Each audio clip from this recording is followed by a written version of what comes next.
For my first presentation, I will be looking at St. John Chrysostom's fourth homily, Romans 1:26 through 27. We situate St. John Chrysostom in the mid to late 4th century. He delivered his fourth homily, the subject of this lecture, probably around 389 in Antioch. In this presentation, I provide a general overview of Chrysostom's fourth homily of Romans 1:26 through 27. Let me begin saying what I am not going to do. I am not going to provide an exegesis on either this passage in Romans or on Chrysostom's fourth homily. I am not going to try to parse words, phrases, etc. to try to make them fit a particular agenda, nor am I going to perform an eisegesis on either of these passages. That is, I'm not going to try to read into these texts or import 21st century concepts to explain what Paul or Chrysostom might have meant. Rather, I'm going to engage the texts as they stand. A personal aside, this isn't easy for me as a gay man engaging these texts. However, to understand more fully the context of the condemnation of homoerotic behavior, I need to confront these texts head-on. I will let the texts speak for themselves. Finally, I will discuss a couple insights that I gleaned from the readings and where the current situation stands on this issue. As I mentioned earlier, scholars generally date Chrysostom's homily to around the late 4th century, namely 389 in Antioch. As we begin this homily, I'd like to mention that Chrysostom's concerns in Antioch are similar to those of Paul as he read in 1 Corinthians and Galatians. That is, folks were not sticking to the message, so to speak, so Paul had to go back to these places to do some cleanup. Chrysostom felt it necessary to do some cleanup of his own in Antioch because he felt that folks here were becoming a little too loose in their morals, especially their sexual morals. Compare it with other patristic writers on this topic, namely homoerotic behavior. Chrysostom is definitely on the extreme end, outside the mainstream as it were. Stylistically, his homily is classically Roman in nature, especially in the condemnation of the passive male in a homosexual sexual relationship. For example, in the canonical tradition, the active top was condemned as the aggressor, the one who victimized. Chrysostom takes the opposite stance. He blames the passive victim, so to speak, because he equates this with a sort of gender inversion. Some commentators refer to Chrysostom's rhetoric here as shrill hysteria. Others speculate that there were possibly three causes to this hysteria. First, a concern for sexual propriety and social conformity to established gender roles. Second, taking his words at face value, same-sex intercourse is worse than murder because not only does it sever the man from himself, but also it destroys the soul along with the body. And finally, the one I find most interesting and probably most likely, Chrysostom himself was a victim of sexual assault when he received his classical education. It was customary for teachers to have sexual relations with their students, and some scholars have speculated that Chrysostom was the passive one and therefore developed a sort of victim mentality, which would account for his vitriolic rhetoric in the fourth homily. Any of these three reasons could be viable candidates, but whatever the cause, it is difficult to overlook the hurtful tones of his words. Rhetoricians refer to his style as sogos, P-S-O-G-O-S, a strong verbal written attack which includes insults and condemnations and attacks on a particular marginalized group of people. We might also refer to this as a polemic. The purpose of the fourth homily is meant to condemn, criminalize, and abnormalize homoerotic behavior.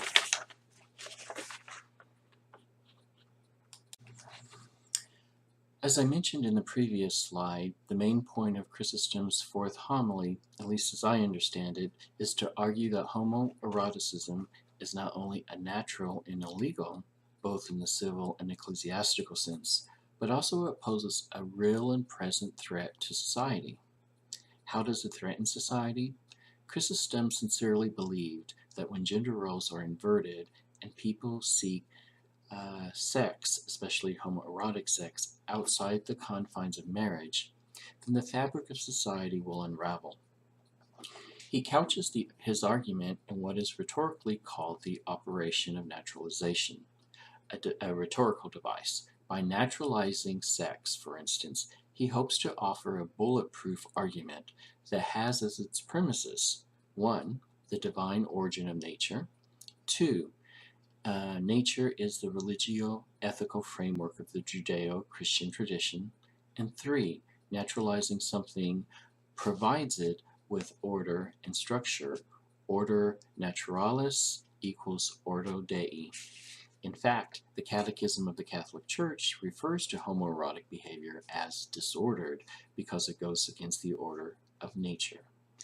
Nature should be imitated, not mocked, as Chrysostom argues throughout this homily.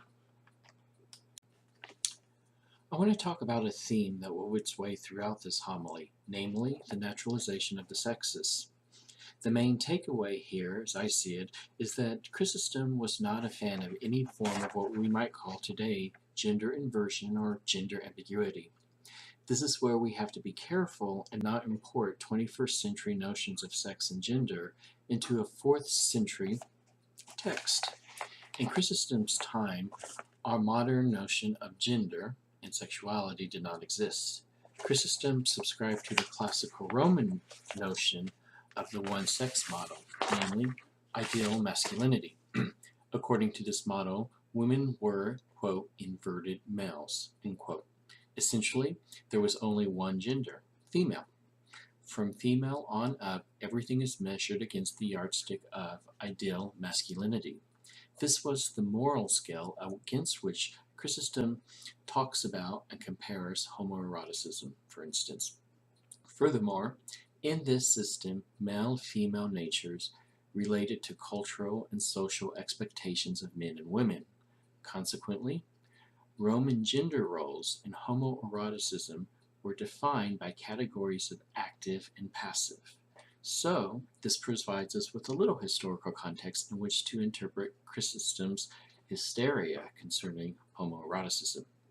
I think that this interpretation is still faithful to Chrysostom's text and aligns nicely with historical and secondary scholarship on this topic.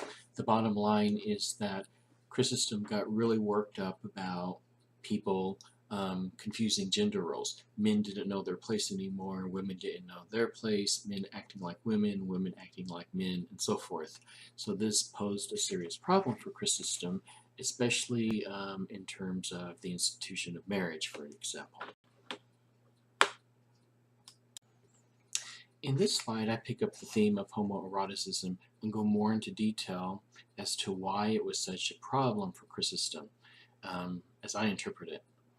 I hinted at a few of the reasons in previous slides, but I think it is fair to say that Chrysostom would compare homoeroticism to a virus that affects both body and soul. It puts into jeopardy the whole notion of the incarnational person. At least, according to Chrysostom, homoeroticism is probably the worst sin that he can think of that affects both the physical and spiritual nature of a person. How does homoeroticism in itself do this? Chrysostom cites at least 4 reasons. 1. It causes gender inversion, as we mentioned earlier. 2. It replaces natural relations with unnatural relations, thereby breaking the order of nature. 3. It causes enmity between the sexes. Men turn to men, women turn to women, men fight women fight men, etc. And 4. It threatens the institution of marriage. I suspect in today's climate of religious freedom, many of these reasons could easily be imported into today's political discourse on the subject of LGBTQ rights. In fact, just reading articles published by today's religious right, for example, I've encountered various manifestations of each of these reasons that Chrysostom put forth. So the echo of Chrysostom seems to be alive and well in today's modern discourse. Now we come to the crux of the problem. For Chrysostom, luxury and the devil were the two main suspects implicated in origin and the evolution of homoeroticism. Regarding luxury, Chrysostom argued that wealth and the finer things in life somehow cause people to let the guard down and become morally lax. People feel freer to, quote, experiment, so to speak.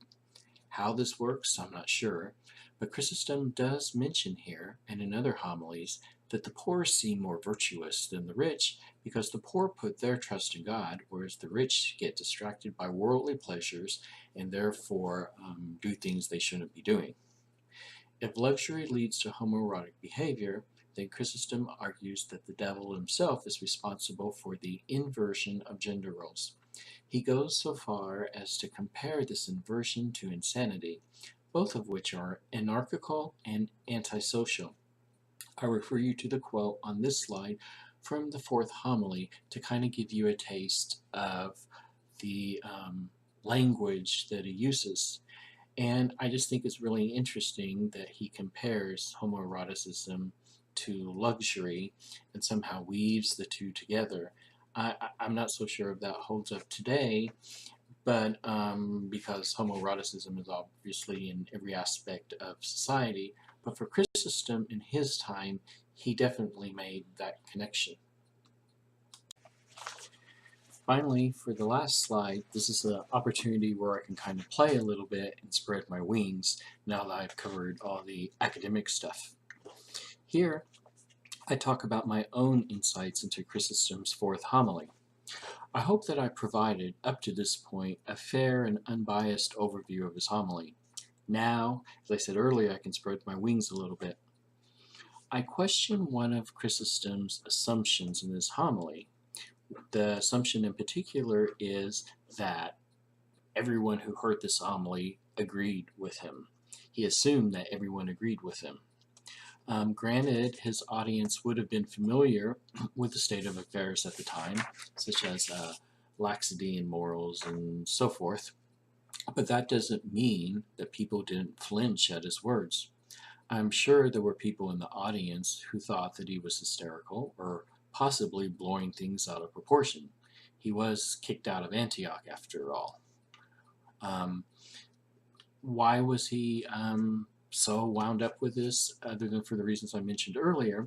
Well, because homoeroticism was alive and well throughout the empire, and especially in monasteries, even in the shadow of Chrysostom's fourth homily. Historical evidence attests to the fact that the anti-sodomy laws on the books at the time, both ecclesiastically and civilly, were rarely or uniformly enforced. I suspect that this is exactly what Chrysostom was fussing about. The laxity in the laws, the fact that there wasn't a uniform code of enforcement, and so forth. Second, as I mentioned earlier, his fourth homily was on the extreme end of the patristic writers. As we see in other patristic writings, discourse on homoeroticism was shaped by other complex discourses and discussions going on in the early church and Roman culture. Chrysostom's position was not mainstream in this sense. I hinted earlier that the Catechism still uses the term nature talk by stating that homoeroticism is, quote, disordered. Chrysostom made use of this language, as did many theologians long after him. In our modern understanding, we know that there is no such thing as nature. Rather, thanks to evolution and the biological sciences, we know that there are many kinds of natures, natures as in plural, and all these natures are unique in their own right. Yet the modern church still uses this talk. But in light of what we know about nature versus natures, does this rhetorical device still have any muscle as it did back in the 4th century? I leave you, the class, with one final question. What exactly is the modern church trying to preserve in maintaining this prejudice?